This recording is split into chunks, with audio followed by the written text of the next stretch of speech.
G4S are the second largest private company in the world. They're the largest security firm in the world.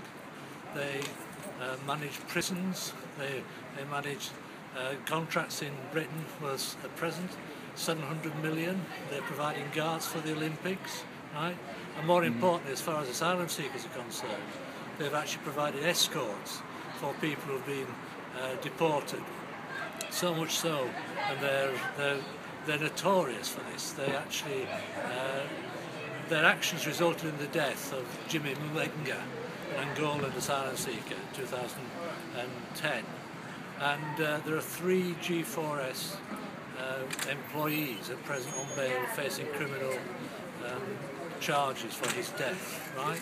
This is a company the UKBA says is actually got a good track record and that they're worth actually supporting to manage asylum seeker housing.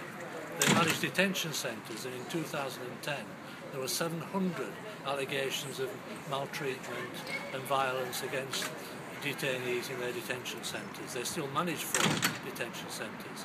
This is not a company that has ever managed housing.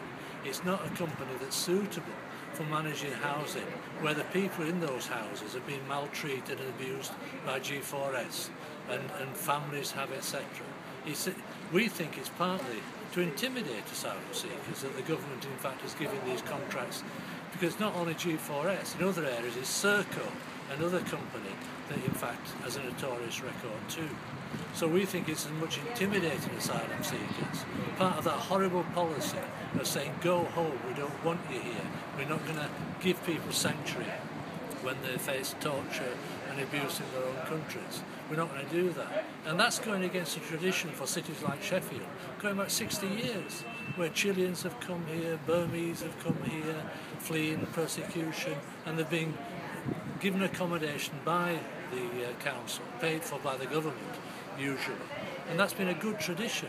And this contract will break that, because everybody in a council house who's an asylum seeker will be evicted this year if G4S get the contract, and they'll have to find accommodation, and it'll be slum housing. That's what they'll offer asylum seekers in this area. And it's an absolute disgrace, and many of us, obviously are campaigning to stop this. How many would be affected by? Well, I mean, nationally, we're not sure. I mean, what we've done is concentrate research on Yorkshire and this area. Certainly 250 individuals and families in Sheffield, people. In Barnsley, a similar number. In Kirkley, it's probably about the same. So we're talking, certainly in South and West Yorkshire, upwards of 1,000 people. And the important thing, some of these families have been trying to get asylum for years. There's one family, I think, in Barnsley. It's been there 7 years. The kids have grown up there, they're in local schools, they've got local doctors, they're going to be uprooted. These are families already traumatised by their experiences. And we think this is a shameful kind of way of treating people who come here, to seek sanctuary, to actually say, well, I have a right for asylum here. And they have under international treaties.